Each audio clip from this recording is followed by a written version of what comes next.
baada ya kuzima internet, walianza kutekeleza mauaji makubwa ya kutisha. Walipiga watu risasi, hawakupiga ili wajeruhi, walipiga ili waue. Waliwapiga risasi za vichwa, waliwapiga risasi za shingo, waliwapiga risasi za tumbo, waliwapiga risasi za vifua. Haya ni maelekezo, sio ya kujeruhi. Haya ni maelekezo ya kuua. Walitumia risasi kubwa ambazo hakustahili kuzielekezea kwa binadamu. Ukiangalia binadamu wana matundu makubwa ya risasi, mashimo makubwa ya risasi kwenye vifua vyao, miguu yao, vichwa vyao, na kila ambaye alipigwa risasi maeneo ya tumbo, kifua, shingo na kichwa alipoteza maisha pale pale alipopigwa risasi. Baada ya kutekeleza mauaji haya, walianza kuficha baadhi ya miili mapema kabisa. Tulianza kupokea taarifa, tuliwaambia waandamanaji, licha ya kila kitu ambacho mtakutana nacho kwenye uwanja wa maandamano, msiache kuchukua video. Kwa hiyo licha ya mauaji makubwa yanayoonekana ya kutisha, lakini waandamanaji hawakuacha kuchukua video. Walichukua video, na kulikuwa kuna watu wetu wa muhimu sana ambao walikuwa wanatumia baadhi ya mitandao, siwezi kuiweka wazi hapa. Ndio maana taarifa zetu kadri ambavyo zilikuwa zinatoka tulikuwa tunazipata.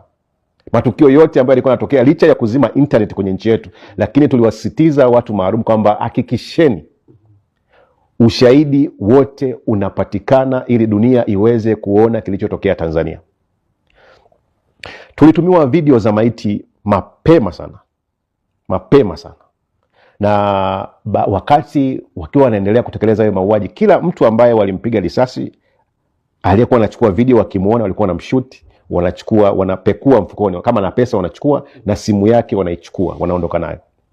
Wale watu ambao walikuwa wanabahatika kutoka baadhi ya kufanya kuchukua matukio maeneo ya tukio walikuwa wanaondoka, lakini wale watu waandamanaji pia, karibia kila muandamanaji alikuwa na simu, kwa sababu mwanzoni wakati maandamano yalikuwa yanaendelea walikuwa wanarusha live kwenye mitandao ya kijamii. Walikuwa live Instagram, wengine walikuwa live Facebook, live TikTok, na mijadala ilikuwa inaendelea na hamasa ikawa kubwa zaidi watu kwenda kwenye uwanja wa maandamano. Kwa kweli video tulizokuwa zinatumiwa zilikuwa zinatisha sana. Kama hauna moyo wa kibinadamu unaweza ukaacha kufanya hiyo kazi. Lakini tulimuomba Mungu, tukasema hawa ni Watanzania wenzetu.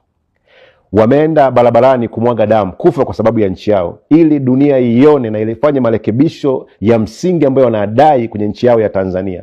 Tuna kila sababu ya kuendelea kutoa hizo taarifa. Ndio maana kuta vyombo mbalimbali vilikuwa vinapata taarifa kupitia mitandao yetu ya kijamii kwenye akaunti zetu za Instagram, TikTok, Twitter pamoja na Facebook. Lakini wakati imefika siku ya pili tarehe 30, kwa sababu mauaji yalitokea siku ya tarehe 29 na siku ya tarehe 30, pia waandamanaji waendelea na maandamano yao. Maeneo baadhi ya nchi waliendelea, maeneo mengi, lakini tarehe 30 pia kulikuwa kuna mauaji makubwa sana. Walipotekeleza hayo mauaji makubwa ya kinyama ya kutisha ambayo hayakustahili, utafikiri walikuwa wanapiga Boko Haram au Mungiki, watu hatari, lakini walikuwa ni watu waandamanaji wanadai haki kwenye nchi yao.